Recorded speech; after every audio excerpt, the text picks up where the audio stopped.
What's going on, people? This is your friend Harry, and I'm making this video basically as a reminder of how to be resourceful when you are in your resale business. Now, independence is very good. So it's like I said before in previous videos, anything you could do to have some sense of independence, do it. Because it's important to understand how to be independent, how to manage certain things independently, and how to be business independent. Because things are going to be slow in this world. Business is going to be slow at times. And sometimes companies are going to be slow. Companies do a lot of mass layoffs, especially private companies, from time to time. And there's some companies that actually do mass layoffs just so that they can attract more investors when their profit margin goes up per quarter. And what they'll do is they'll lay a bunch of people off, or they'll force a bunch of people to quit, and try to get the same results with less people so that they can get more funding, more investors. It's an evil trick, but that's how capitalism works. And it's always fair ground. It's just like being out in the jungle, you know. The buffalo that gets caught by the lion, is it fair? No. The herd continues on regardless of whether that buffalo got taken down or not. The trick is to learn how to exercise your independent muscle. And that's one of the things that you're going to have to learn in this American economy as time goes on. I mean, we're in 2014 right now. Just in case this video picks up momentum years later. But things are going to change drastically going forward. And a lot of people aren't prepared for those changes. They think that it's not going to happen. Now, I want to remind you guys a couple of things not to do when you're in the workaday world to kind of, you know, keep yourself behind. One of the things you don't want to do to keep yourself behind in the workaday world is you do not want to get comfortable, okay? You want to get comfortable with money, not your job. That's what everybody should do anyway. When it comes to money, get comfortable with money. Get comfortable with having money. Get comfortable with money. Get to a point where it doesn't matter. You need to make yourself money. All right? And you need to be very conservative with that money. Because going forward, you never know what's going to happen. Now, the thing about business and business being fast or slow is this. When you're independent, there's going to be periods where you're slow. It's going to hurt inside when you're slow. It's going to bother you. There's going to be periods where nothing's working.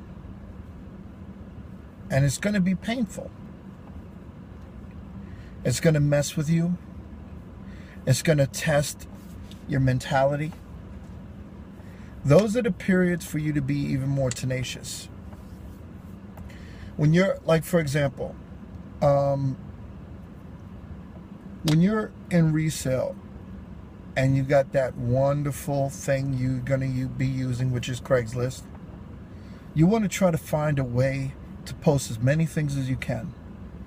And if you're running out of things to sell and you can't purchase things to sell, or if you're not a picker yet and you're still in liquidation process, and let me explain that really quick. Liquidation is when you're just getting started with resale. You're just taking items you don't need and you're selling them for cash to get your resale business started.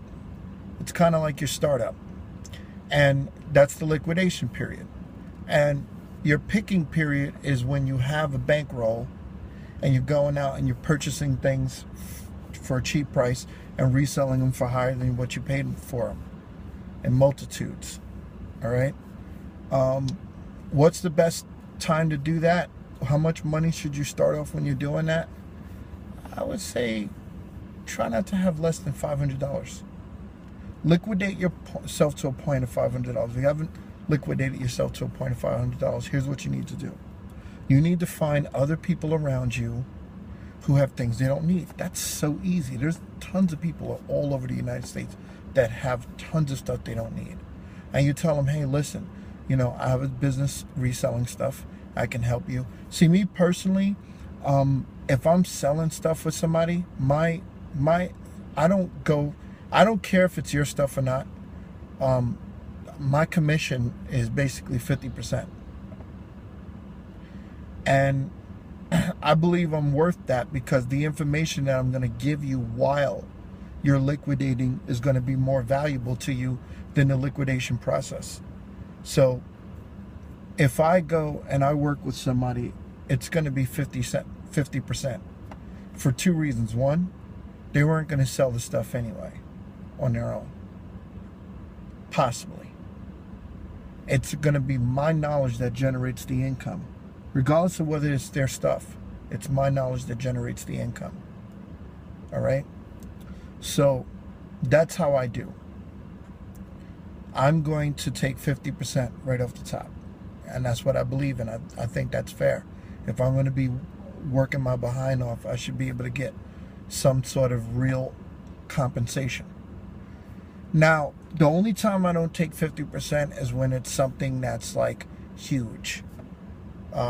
I'll take 50% for items all the way up to like $300 or whatever. But if it's like items like a car or like a lawnmower driver, I won't take 50% off something like that.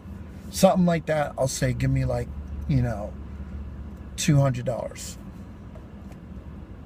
Especially if it's, you know, something that people are going to be selling for like $2-3 grand. I don't do 50%. So before people start booing, I don't take 50% off of everything, but I'm just estimating like regular household stuff, like, you know, vacuum cleaners and stuff like that, Eurekas, you know, different stuff like that. I take 50%, but business is always going to be slow. Sometimes there's going to be periods where it's slow. You could be jamming and then reach a peak where you're slow. And what it really means is that you have more to learn. Life has this way of teaching you that you have to learn. You can't be hot all the time in one game plan. You can't be hot all the time with just one thing. All right? There's going to be more videos following, so make sure you like, subscribe, and share this video. And if you have any questions, comment, or send me a message, there will be more. Thank you.